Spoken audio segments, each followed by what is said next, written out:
Welcome to this edition of our MDM Amplify podcast, which is all about elevating vendor voices and industry solutions that serve distributors. This episode is sponsored by Grant Thornton. I'm Mike Hockett, MDM's executive editor.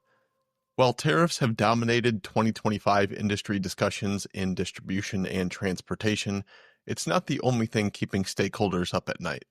Players in this arena have been combating nonstop supply chain disruption since at least 2020, and it's gone on long enough that plenty of companies are thinking deeper about their longer-term strategies with how to become more agile and resilient.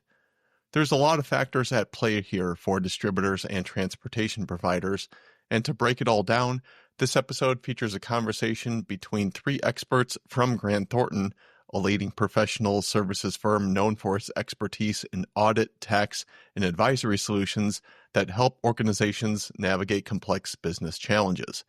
Here, Russell Norris, Jonathan Eaton, and Brad Hulbert provide key insights into how leading organizations are redesigning networks, managing costs, and building flexible, resilient operations that position distribution and transportation providers as engines of competitive advantage. Enjoy. Thanks for joining us today for this podcast. Transportation and distribution leaders today aren't just moving products, they're central to supply chain strategy. Global sourcing shifts, freight volatility, and rising customer expectations mean that these decisions now shape overall supply chain performance. Today, we'll spend some time looking at how leading organizations are redesigning networks, managing costs, and building flexible, resilient operations to position transportation and distribution as engines of competitive advantage.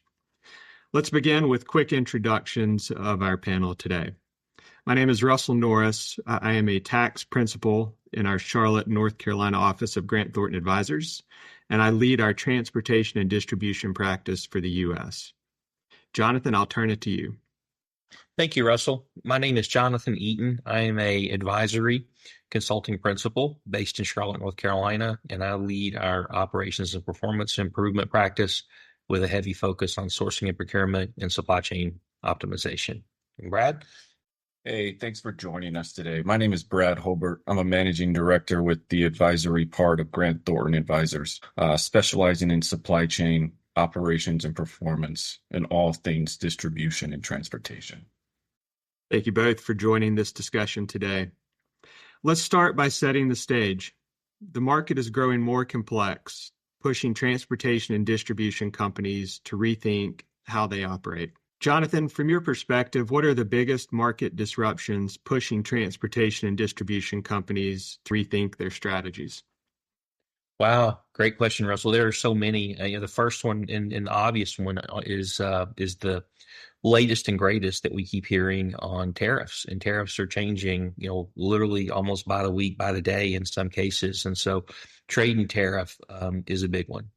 That has a tremendous impact, as we all know, on distribution and on transportation. And I think the second one that I would say, in addition to that, would just be, what are companies going to do? What are the companies that are served by distributors or by transportation companies going to do as it pertains to, bringing their business back on shore, moving operations?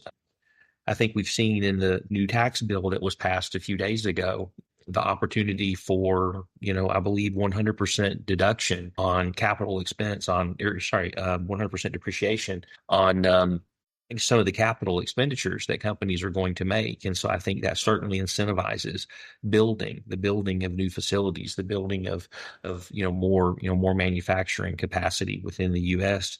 And so that in and of itself would create incremental demand. And then there's, the obvious disruptor that's always out there, and I think will always be out there in distribution and transportation, is just the availability of labor. I think that in particular is somewhat challenging. And then the other one would just be, greater customer demands. We live in a world today where people seek and want instant gratification. Companies want what they want right now. Consumers want what they want right now.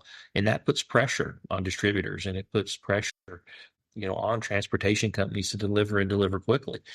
I think there are advances within AI, machine learning technology, et cetera, that can help with some of these type things and be able to provide cost offsets. But I think all of those are significant in our current time, in the current business climate that we're in as it pertains to disruption.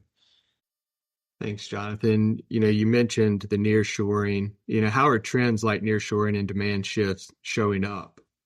That's a great question. I think let's take them one at a time. If we take nearshoring, that obviously means a shift in flow paths or shipping lanes, if you will, for some companies, which translates to the second question or the second follow up there that you had, which was demand, because the demand shifts by virtue of a new lane, new demand within a lane, or maybe even a new lane altogether. If a large company has historically shipped things in via ocean and comes into a port and then pushes things out via truck or rail in some cases from a port, and now that company decides, because of all of the incentives and opportunities that are being created, and maybe also the potential to avoid tariffs, and they say, hey, we're going to build a brand new large manufacturing facility or a brand new distribution center somewhere in the United States, and they build that. If it is a large scale operation, that is net new business, and it's net new in the sense that maybe it's a different transportation company that picks that up, but it's certainly net new from a lane perspective, and so that's going to require maybe a repositioning of assets, or maybe more and more drivers, or maybe even more assets, and so those are potential impacts of nearshoring and the net new demand that would come because of that. Thanks for that insight. So given some of those disruptions, let's talk about the cost impact. Brad, how should these companies think about managing transportation costs in these environments? Yeah, this is a huge issue right now. Transportation costs have become one of the most volatile components of the supply chain. Between fuel price fluctuations, capacity constraints, and labor shortages, companies are under a lot of pressure to keep costs under control while still meeting service expectations. One of the first levers companies are pulling is carrier negotiations. It's not just about getting the lowest rate anymore. It's about building relationships with carriers who can offer reliability and flexibility. That means looking at lane optimization. Are we using the most efficient routes? Are there opportunities to consolidate shipments or shift modes to reduce cost per mile? Another big shift we're seeing is the use of AI-driven forecasting. Companies are using predictive analytics to anticipate demand spikes or disruptions, which helps them negotiate better rates in advance. If you know when and where you'll need the capacity, you're in a much stronger position at the negotiating table. Historically, I've seen companies run 12 months of data, send that to the carriers for what they can expect from an annual volume perspective. And that really doesn't work today, because you could have 10 shipments on a lane in a given year, but you have 5 shipments in March and 5 shipments in November based off of historical demand. Providing the carriers that level of detail on a weekly basis to help them forecast their assets will then help you as the shipper negotiate better prices and have a better relationship with your carriers. And then there's the budgeting side.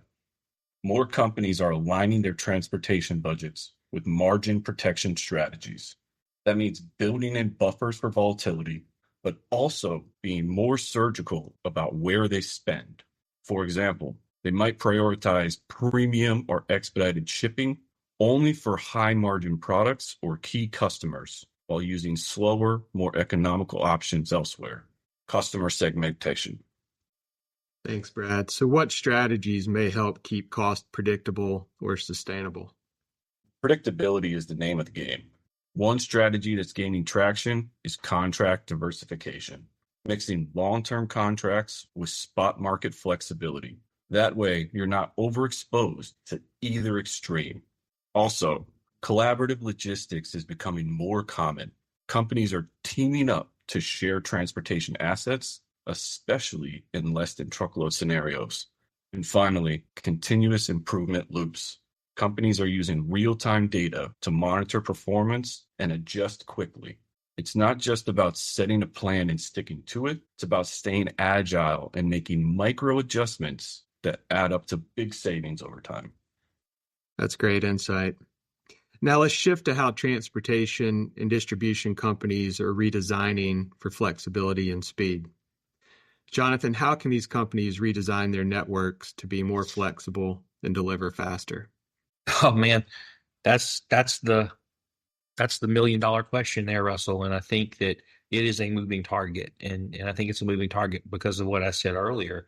To be flexible and to be fast, it's easier to be flexible and fast if you know what demand is. And so understanding demand in advance is just so essential. And I think we are living in a day and time now where it's hard to do that because there are going to be many, many changes from a demand perspective because of the new business that will open, I believe, in the U.S. in the next 2-3 years. And so it's going to become harder.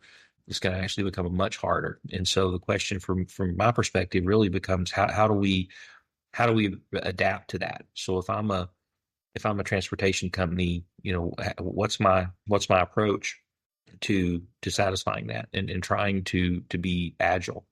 And I think scenario modeling is essential. We know already that one of the biggest cost factors for manufacturers is cost to serve. Their supply chain cost to serve as a percent of net sales continues to go up exponentially year after year after year. I've seen studies where there are organizations out there who are paying 10 cents on a dollar more for cost to serve than they were a decade ago. And that's significant. And I think the transportation companies that are going to thrive and grow and do well in the future are going to be the ones who can be most competitive, who can be most agile and be most responsive. And I think having a view of what demand could look like, and where that growth may come within their business, it lends itself to being more responsive. But, being able to do the scenario modeling and use some of the really advanced technology out there, that exists, things like digital twins that are now being augmented with artificial intelligence and other sources of information.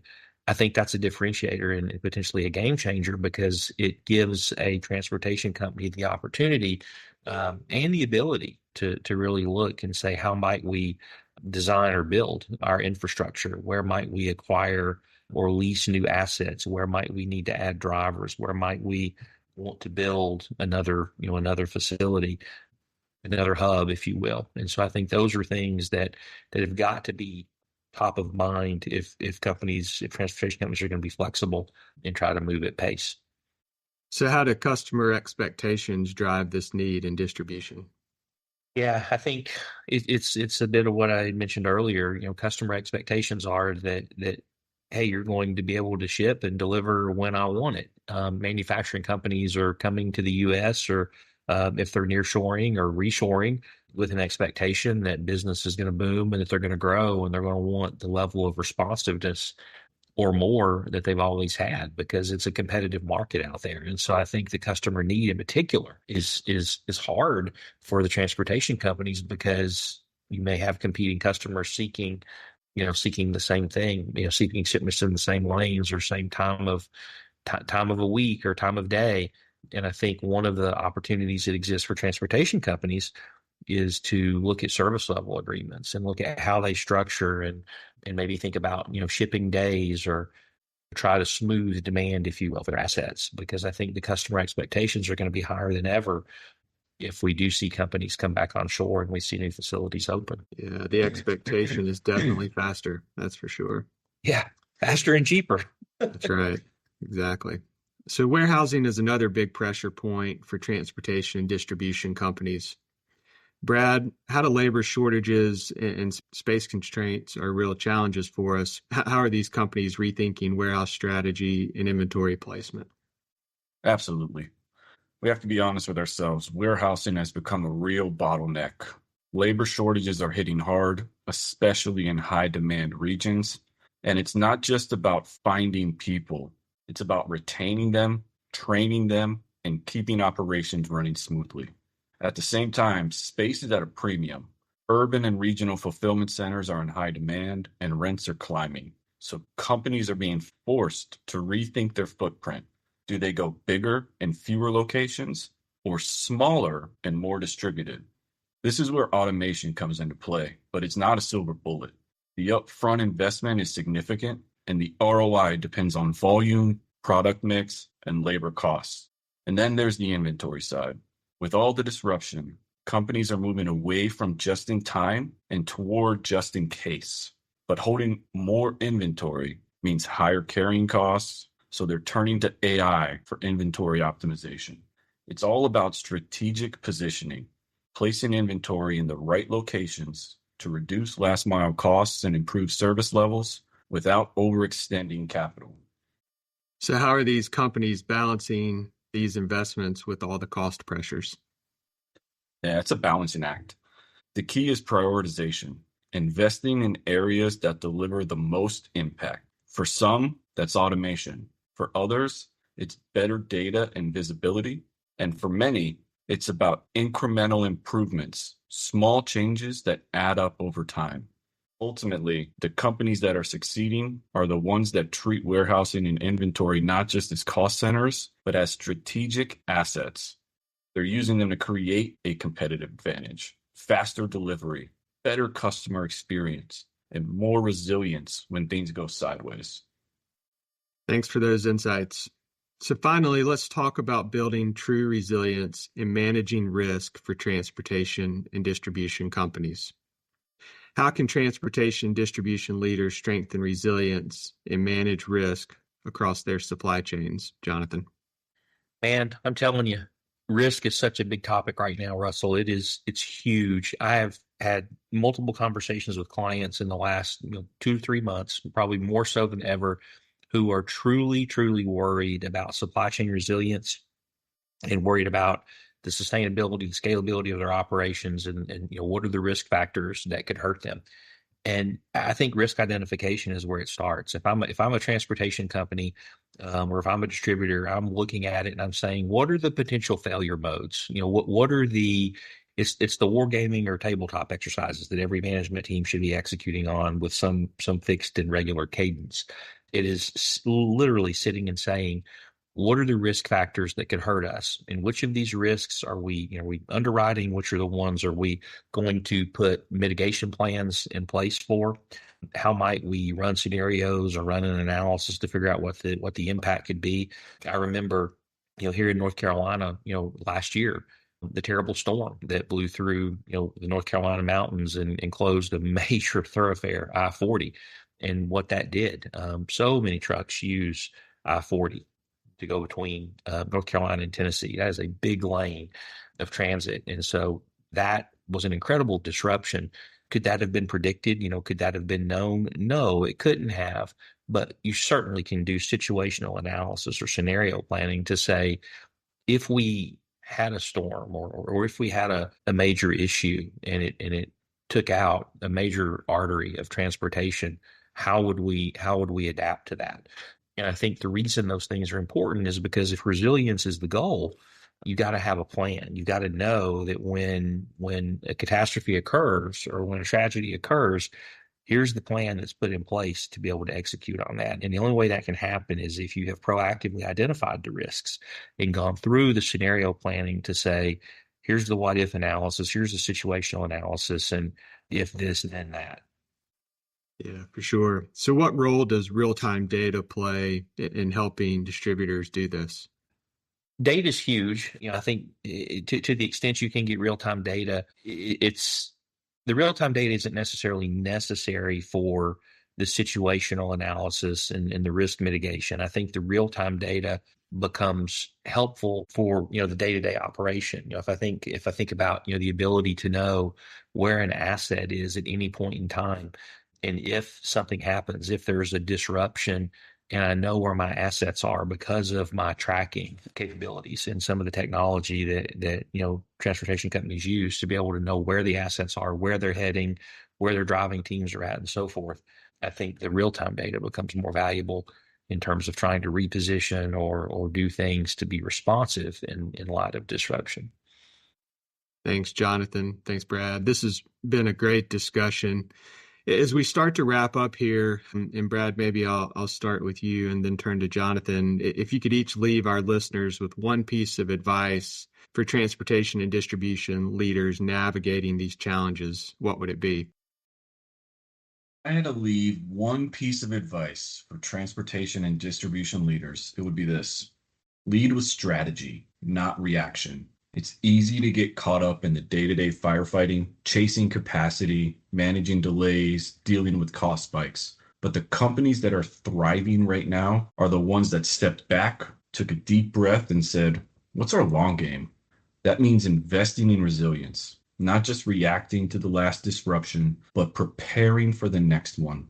Whether that's through technology, partnerships, or smarter network design, the goal is to build a supply chain that can bend without breaking. And maybe most importantly, it's about leading change.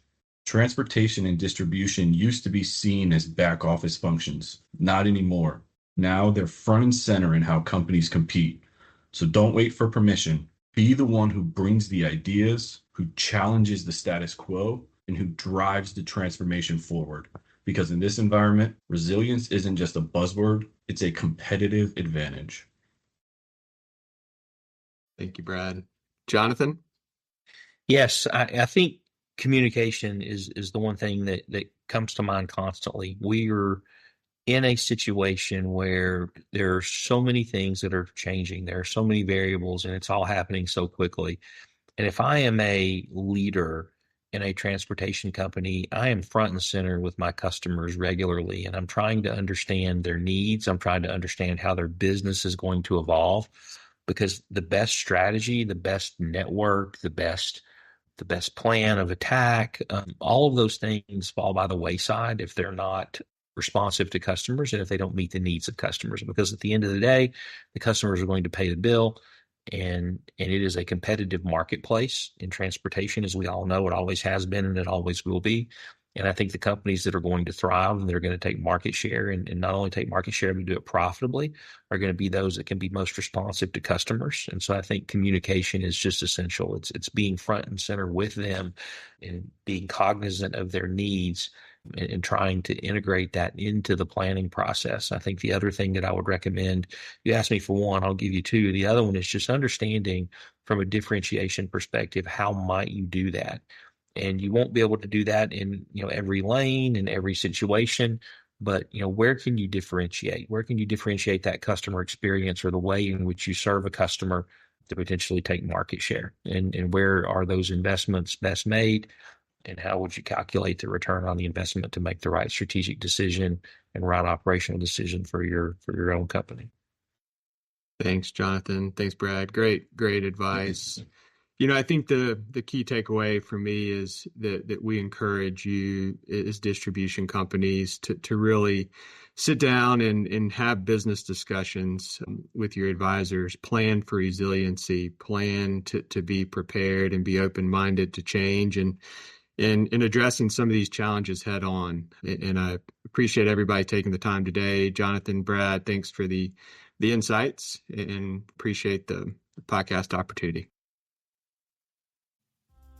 Thanks for listening to this episode of the MDM Amplify podcast, which is brought to you by Grant Thornton. If you have questions about today's discussion, reach out directly to our panelists. And for more insights and updates from Grant Thornton on the distribution and transportation industry, visit gt.com/transportation to explore resources and subscribe for alerts.